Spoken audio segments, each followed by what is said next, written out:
नमस्कार, स्वागत है एक बार फिर से आपका यूट्यूब चैनल एमटीएल शिक्षा में।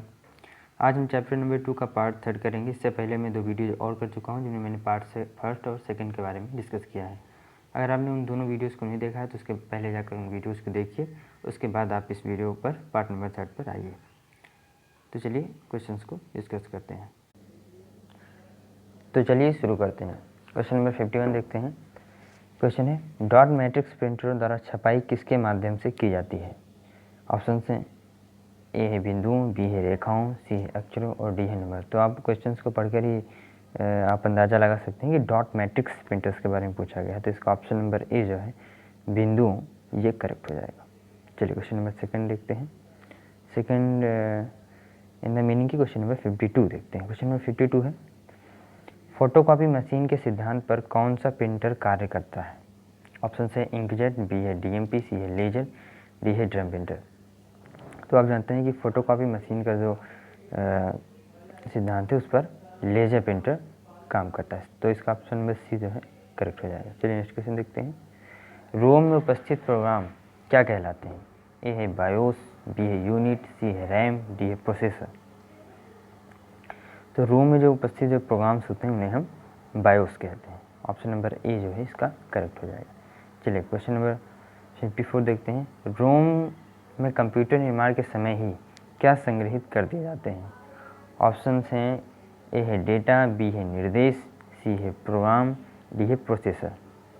तो रोम में जो कंप्यूटर के निर्माण से ही हम उसमें प्रोग्राम जो है वो इंस्टॉल कर देते हैं। ऑप्शन नंबर सी जो है इसका करेक्ट हो जाएगा। सी इज द करेक्ट। चलिए क्वेश्चन नंबर 55 देखते हैं। मेमोरी के अनुक्रम में किसका स्थान सबसे ऊंचा होता है? ऑप्शन नंबर ए है बायोस, बी है रजिस्टर, सी है डेटा, डी है रोम। तो मेमोरी का जो अनुक्रम होता है उसमें पूछा गया कि सबसे टॉप पर क्या होता है? सबसे टॉप पर डेटा होता है। तो इसका ऑप्शन नंबर सी जो है ये करेक्ट हो जाएगा। डेटा सबसे अनुक्रम में सबसे ऊंचा होता है। चलिए क्वेश्चन नंबर 56 देते हैं। किस मेमोरी का डेटा कंप्यूटर में विद्युत प्रवाह बंद हो जाने पर नष्ट हो जाता है? ये पूछ रहा है कि अगर आप कंप्यूटर ऑन किए हैं, उस पर कोई वर्क कर रहे हैं, अगर लाइट इंस्टेंटली अगर कट जाए या फिर या फिर कोई ख़राबी हो जाए पावर बोर्ड में और उसमें इलेक्ट्रिसिटी ना आए आपके कंप्यूटर में, तो कौन सी मेमोरी है जिसका डेटा जो है वो क्रैश हो जाएगा? तो ऑप्शन है रैम, बी है रोम, सी है ईपी रोम या डी है पी रोम। तो आप जानते हैं कि रैम जो है, रैम का जो डेटा है वो अगर विद्युत प्रवाह अगर बंद हो जाएगा तो उसका डेटा नष्ट हो जाएगा। तो ऑप्शन नंबर ए जो है रैम ये करेक्ट हो जाएगा। चलिए क्वेश्चन नंबर 57 देखते हैं। कौन सी रैम को बार बार रिफ्रेश करने की आवश्यकता होती है? ऑप्शन है डी रैम, ऑप्शन ए है डी रैम, बी है एस रैम, सी है ए और बी दोनों, डी है इनमें से कोई नहीं। तो आप जानते हैं जो डी रैम है उसे हमें बार बार रिफ्रेश करने की आवश्यकता होती है। तो ऑप्शन नंबर ए जो है इसका करेक्ट हो जाएगा। चलिए क्वेश्चन नंबर 58 देखते हैं। निम्न में से किस मेमोरी की सूचनाओं को अल्ट्रा वायलेट किरणें डालकर क्लियर किया जा सकता है? ऑप्शन है एस रैम, बी है डी रैम, सी है ई पी रोम, डी है डी रोम। 58 नंबर जो क्वेश्चन है उसमें बेसिकली पूछा गया है कि कौन सी ऐसी मेमोरी की जो अल्ट्रा वायलेट रेज होती हैं उनको हम डालकर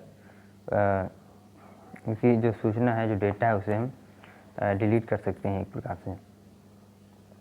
जो ईपी रोम होती है, ईपी रोम जो मेमोरी है उसमें हम ये प्रोसेस कर सकते हैं। तो ये ऑप्शन नंबर सी जो है इसका ये करेक्ट हो जाएगा। ईपी रोम को हम ईपी रोम जो मेमोरी है उससे हम अल्ट्रा वायलेट रेज डालकर उसे क्लियर कर सकते हैं। ऑप्शन नंबर सी इसका करेक्ट हो जाएगा। चलिए क्वेश्चन नंबर 59 देखते हैं। ईपी रोम का पूरा नाम क्या है? बेसिकली फुल फॉर्म पूछ रहा है। तो अगर आपने चैप्टर को अच्छे से पढ़ा होगा तो आप जानते होंगे इसका फुल फॉर्म आता है erasable programmable read only memory. तो इसका ऑप्शन नंबर ए जो है 59 का ये करेक्ट हो जाएगा। चलिए क्वेश्चन नंबर 60 देखते हैं। निम्नलिखित में से कौन सी मेमोरी सीपीयू का भाग नहीं होती है? ऑप्शन है रैम, बी है रोम, सी है कैशे, डी है सहायक। तो आप जानते हैं, मैं सीपीयू आपको बताया था कि सीपीयू कैसे होती है, control unit plus ALU plus memory. तो आप जानते हैं कि इसमें जो ऑप्शन नंबर डी है ये नहीं होगा, इसका ऑप्शन नंबर डी करेक्ट हो जाएगा। चलिए क्वेश्चन नंबर 61 देखते हैं। डेटा सतत रिंग के सेट में संग्रहित किया जाता है तो इसे कहते हैं? ए है रजिस्टर, बी है स्टॉक, सी है सेक्टर या डी है ट्रैक।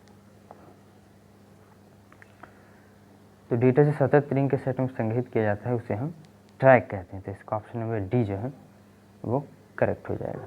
चलिए क्वेश्चन नंबर 62 देखते हैं। हार्ड डिस्क का एक्सेस समय हो सकता है। हार्ड डिस्क का एक्सेस समय से पूछाएगा। ऑप्शन से 20 माइक्रोसेकेंड, बी है 20 नैनोसेकेंड, सी है 15 मिलीसेकेंड या डी है इनमें से कोई नहीं। तो हार्ड डिस्क का जो एक्सेस टाइम होता है वो होता है 15 मिलीसेकेंड। ऑप्शन नंबर सी जो है इसका करेक्ट हो जाएगा। चलिए क्वेश्चन 63 देखते हैं। 1 MB डेटा को संग्रह करने के लिए कौन सा माध्यम उपयुक्त है। 1 MB जो डेटा होता है,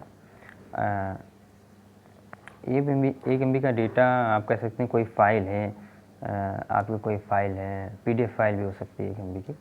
तो वही पूछा गया कि उसको अगर हम संग्रह करना चाहें, उसे हम स्टोर करना चाहें तो कौन सा मीडियम सूटेबल रहेगा। ऑप्शन है हार्ड डिस्क, बी है चुंबकीय टेप, सी है CD-ROM, डी है फ्लॉपी।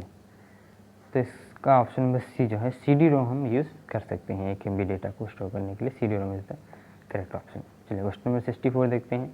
एक बाइट में कुल कितने बिट्स होते हैं। ये इंपॉर्टेंट क्वेश्चन है, ये क्वेश्चन एग्जाम में आने की पूरी संभावना है। एक बाइट में कुल कितनी बिट्स होती हैं। तो एक बाइट में 8 बिट्स होती हैं। ऑप्शन नंबर सी जो है इसका करेक्ट हो जाएगा, 8 बिट्स। चलिए क्वेश्चन नंबर 65 देखते हैं। CPU में उपस्थित आंतरिक मेमोरी वास्तव में है क्या है। CPU में जो इंटरनल मेमोरी होती है उसे हम रियल में हम क्या कहते हैं। एक्चुअली उसका रियल यूज़ हम क्या कह सकते हैं कि रियल यूज़ उसका क्या है। तो उसका जो वास्तव में जो उसका यूज़ है या फिर वास्तव में जो उसका नेम है उसे हम रजिस्टर्स का समूह कह सकते हैं। ऑप्शन नंबर ए जो है वो करेक्ट हो जाएगा। रजिस्टर्स का ग्रुप होता है।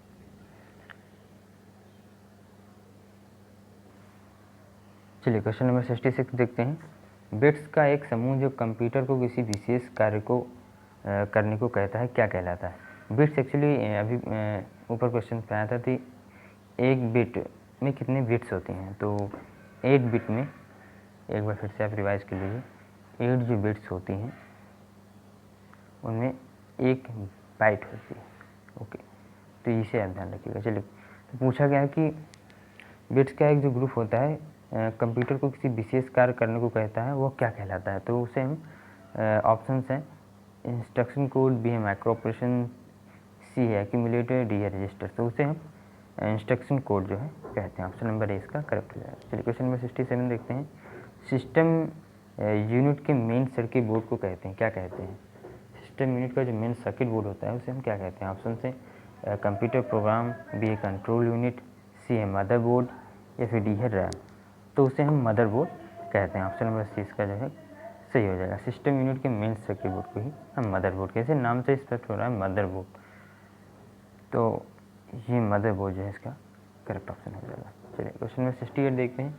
मदरबोर्ड पर चिप के लिए उपस्थित कनेक्शन पॉइंट्स को कहते हैं क्या कहते हैं। स्लॉट्स कहते हैं, बी है सॉकेट्स कहते हैं, सी है पोर्ट्स कहते हैं, डी है लाइन्स। तो हम जानते हैं कि मदरबोर्ड जो चिप के लिए जो उसमें जगह होती है फिर कनेक्शन होते हैं उन्हें हम सॉकेट्स कहते हैं। ऑप्शन नंबर बी जो है करेक्ट हो जाएगा। कई लोग इसमें क्या करते हैं कि स्लॉट्स को भी कहते हैं। तो स्लॉट जो नहीं होता है सॉकेट होता है, इसे आप ध्यान रखिएगा।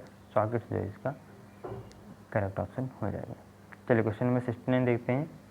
प्रोसेसर का प्रमुख कार्य क्या है। प्रोसेसर का मेन यूज़ क्या है या फिर वर्क क्या है ये पूछा गया है। ऑप्शन है data storage, data processing, data speeding, data writing. तो आप जानते हैं प्रोसेसर का यूज़ पूछा गया है तो ये डेटा को प्रोसेस करता है, डेटा प्रोसेसिंग। इसका ऑप्शन नंबर बी जो है सही हो जाएगा, डेटा प्रोसेसिंग। चलिए क्वेश्चन नंबर 70 देखते हैं। ये लास्ट क्वेश्चन है इस चैप्टर का। एक डिजिटल इलेक्ट्रॉनिक डिवाइस है जो डेटा को इन्फॉर्मेशन में परिवर्तित करते हुए प्रोसेस करती है क्या है। नंबर ए ऑप्शन ए है प्रोसेसर, बी है केस, सी है स्टाइल या फिर डी है कंप्यूटर।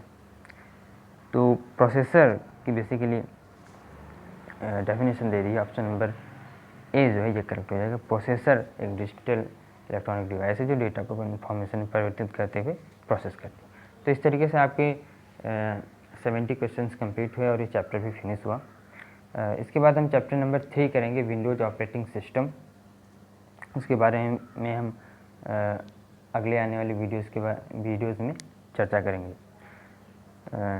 तो ये चैप्टर इस तरीके से कंप्लीट हुआ। और अगर आपको इन वीडियो से रिलेटेड कोई क्वेरी है या फिर आप कोई सुझाव देना चाहते हैं तो आप ज़रूर उन्हें कमेंट सेक्शन में लिखिए, मैं ज़रूर उन्हें रिप्लाई करने का प्रयास करूँगा। चलिए फिर मिलते हैं नेक्स्ट वीडियो में, तब तक के लिए नमस्कार।